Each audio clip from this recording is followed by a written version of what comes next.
शरद पूर्णिमा भी आ रही है अक्टूबर में, और शरद पूर्णिमा के दिन कहा जाता है कि अगर आप पूर्णिमा के दिन खीर को रखते हैं, ठीक है, खुली छत में, उसके बाद वो खीर खानी चाहिए।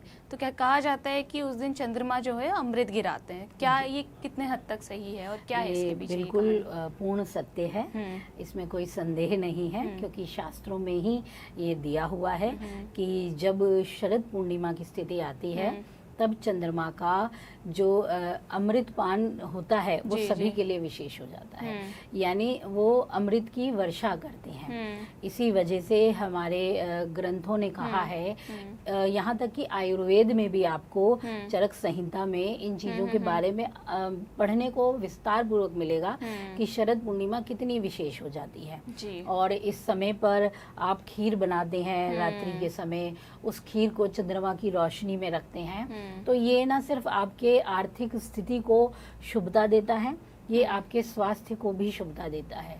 तो हम भी कितने लोगों को इस समय पे ये उपाय जरूर बोलते हैं कि जो अपने स्वास्थ्य के कारण परेशान है या लंबी व्याधि, लंबे रोग, आजकल तो हर कोई मधुमेह से प्रभावित यानी डायबिटीज का शिकार, डायबिटीज, बीपी, सबसे परेशानी है, बहुत ज्यादा हो रखे हैं रोग। तो इन रोगों में आप थोड़ा सा राहत इस तरीके से पा सकते हैं कि आप इस दिन का उपयोग अवश्य कीजिए। हर व्यक्ति अपने सामर्थ्य अनुसार, आपको बहुत नहीं बनानी है, थोड़ी सी मात्रा में भी खीर बनाइए जरूर।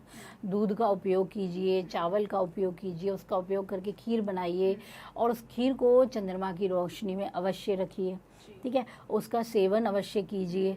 तो ये आपके मतलब ये एक तरीके से रोग प्रतिरोधक क्षमता को बढ़ाने का कार्य करती है, ठीक है। तो चंद्रमा 16 कलाओं से पूर्ण होके और इसी समय पे ही वो अमृत वर्षा भी करता है। यही एक क्षण होता है, यही एक समय होता है पूरे वर्ष में जब अमृत का रस हम प्राप्त कर सकते हैं। अच्छा। तो इसीलिए शरद पूर्णिमा के दिन ये कार्य अवश्य करना चाहिए। इसी दिन कहते हैं कोजागर व्रत भी होता है, माँ लक्ष्मी का भी आगमन होता है। अच्छा। बल्कि वो दिवाली पे भी आएंगी, किंतु उससे पहले ही वो कोजागर व्रत के दौरान, शरद पूर्णिमा में आने वाले समय के दौरान भी आती हैं, पृथ्वी पर विचरण करती हैं।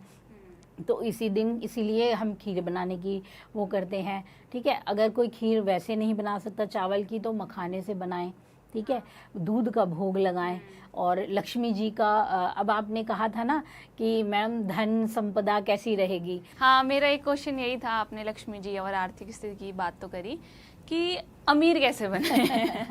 जी जी जी, हम सभी का यही रहता है कि मतलब हमारे पास इतना सामर्थ्य, इतना धन हो कि ना हम भूखे जाएं, ना हमारे घर का कोई व्यक्ति जो हमसे मांगने भी आया है कोई, वो भी भूखा ना जाए। तो ये हमारी हिंदू संस्कृति का तो एक अंग है।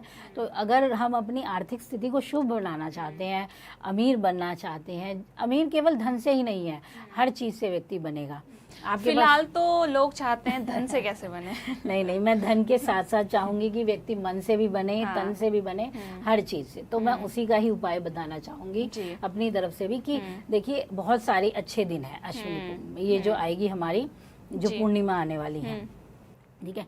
तो इसके साथ दिवाली आएगी, धनतेरस आएगा, ये 3-4 दिन इतने अच्छे हैं, आर्थिक समृद्धि खिंची चली आती है। जो चुंबक होती है ना, वो कहते हैं इस समय इतनी तीव्र हो जाती है, मतलब आसपास के माहौल की जो ऊर्जा है बहुत एक्टिव होती है।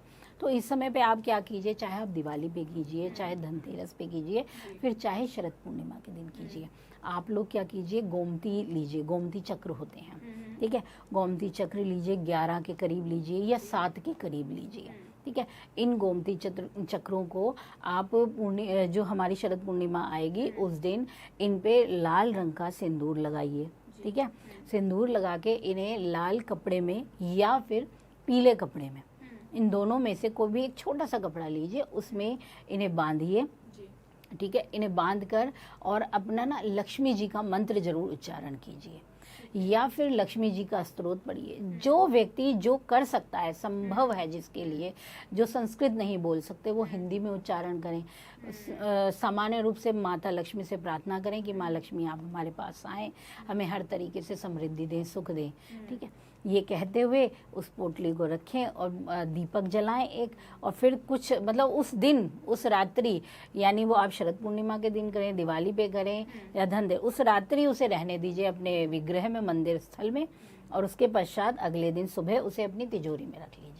ठीक तो है। ये एक बहुत ही शुभता वाला उपाय है, जिससे आपका न केवल धन आएगा बल्कि आपकी मानसिक शुभता आएगी, चिंता तनाव दूर होंगे, स्वास्थ्य बेहतर होगा। ठीक तो है। ये बहुत अच्छी बात है। ठीक है, यहाँ पे मैं दर्शकों को ये बताना चाहूँगी, उपाय तो कर लेंगे, उसके बाद बोलेंगे कि धन नहीं आया, लेकिन आपको मेहनत भी करनी है इसके साथ। जी जी, देखिए भाग्य से बड़ा कुछ नहीं हाँ। है। धन आते आते हाथ से पल भर में निकल जाता है। एक राजा की कहानी आपने सुनी होगी, जिसे जब हम रेकी करते हैं तो जब हम मनी रेकी करते हैं तो इसमें उसका एक सिंबल यूज़ किया जाता है जिसे कहते हैं मिडास टच। मिडास टच ये वो है कि जब एक राजा ने अपने लिए मांगा कि सब सोना हो जाए तो वो हाथ लगाया। हाँ, तो ये वही कथा है। जी। तो उसने हाथ तो सब कुछ लगाया, पैसा सब आया, लेकिन जब अपनी पुत्री को भी हाथ लगा दिया वो भी सोने की बन गई। तो धन आए, कोई वो नहीं है, धन आएगा, लेकिन आपके भाग्य की भी स्थिति भी देखिए। जी, तो वो बिल्कुल। अच्छा रहे कि आपका अपना कोई धन से दूर ना हो जाए, यानी धन आया तो कोई दूर ना होना, क्योंकि आजकल धन आता भी है तो रिश्ते दूर होते हैं। तो बिल्कुल। बस ये शुभता के साथ करें तो आएगा, जरूर आएगा।